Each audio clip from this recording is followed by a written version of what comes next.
He went from 2 months of barely any sleep to the first few months of my infancy with no sleep. I mean, the man was running on fumes, I can only assume. I adore my dad. It's not just that he raised me and made me who I am. It's for the world around him, he's left his imprint. And that's something I want to do. Growing up, my dad had it pretty rough. He grew up in Fort Worth, Texas, and he didn't wear the shit kickers, he didn't wear the Wrangler jeans, and he didn't wear the cowboy boot and cowboy hat, and the kids hated that. And my grandma picked him up, and they went to Chicago. He was one of the only white boys in an all-black school, and they hated that until he started playing sports. My dad is great at sports. So the tension went away. But then he got uprooted again, back to Fort Worth, where the kids called him the N-word, because they said he was more black than white. And that makes my skin burn to this day. My dad, as a 16-year-old, was working 2 to 3 jobs to support his brothers. He was playing football so that he could maybe get a scholarship, and he was still failing all of his classes, but never gave up on them. He was exhausted. After school, he went to the Army looking for a job, and he enlisted as an infantryman. The man's Superman. In the Army, he excelled. The Army saw a damn good soldier, and they wanted to cash out on that. So they sent him to school after school. He went Ranger school, he went aviation, he went airborne, he went SEER, he went Pathfinder. He's done everything. He went from being an infantryman to being a medevac pilot to being a test pilot. This man has done everything. He's saved lives, and he's also taken them. Unfortunately, my dad worked all of the time. That didn't stop him from making a family with the woman he loved. For 25 years, they have raised my 2 older brothers, me, and my 3 younger sisters. All of this was going while he moved up the chain of command. He started as a private, and he ended his career as a CW4 in the Army. What a man. I had to sacrifice my dad a lot growing up. I mean, the war on terrorism always needed soldiers. Me and my dad. And so they sent him over there. And when he wasn't deployed, he was always at some training to better himself, or he was working until midnight. Because the true leader will be the first one in and the last one out. That didn't stop my dad from being the best dad ever. I mean, he gave out everything. He spread himself out so much. He was a volunteer firefighter. He was such a good volunteer. They sent him to the firefighting academy for free and made him certified. He didn't want to stop there, though. He became an EMT.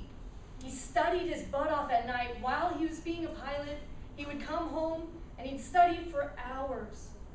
And he became an EMT. And he saves lives now. He saved my next door neighbor. She had a heart attack, and he was the first one to respond. And he did CPR on her for 30 minutes before somebody showed up. He was an active VFW member.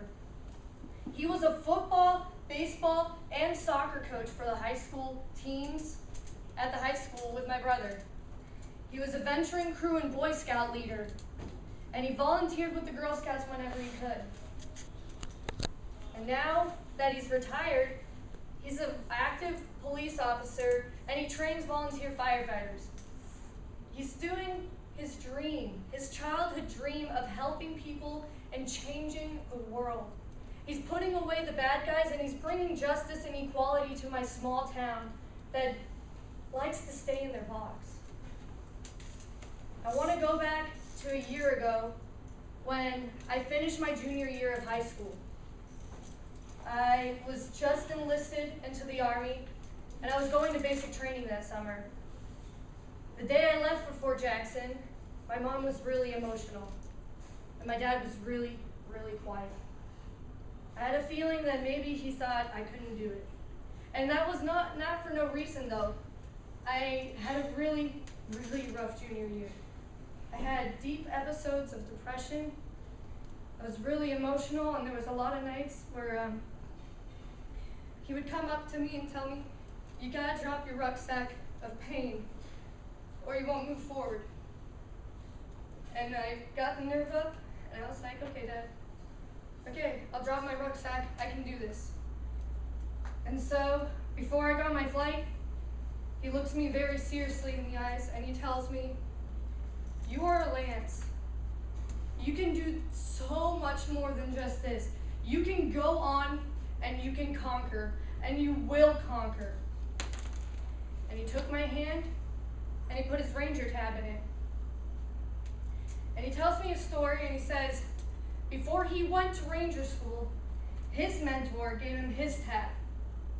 And he said, whenever shit got tough, you take off your PC and you look inside, and it has that Ranger tab in it, and you tell yourself, this is why I'm here. I am here to do this. I will make it. And you put it back on and you drive on.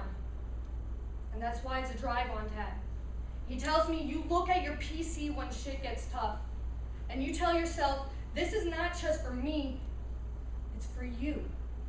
It is for you to drive on. This is your future. This is who you're going to be, and you can do it. And so, that tab got me through a 14-mile ruck march where my thighs were bleeding so bad because they were chafing. It got me through the nights where I could not sleep at all. And it got me through every physical obstacle I faced that I thought I couldn't do. But I took my PC off, and I saw that Ranger tab, and I pushed through. And I graduated. I have that Ranger tab with me here too, to show me how much my dad loves me, to show how much of an impact he has left on the world, to make sure I get through this, because I know I can, and I will drive on. Nice.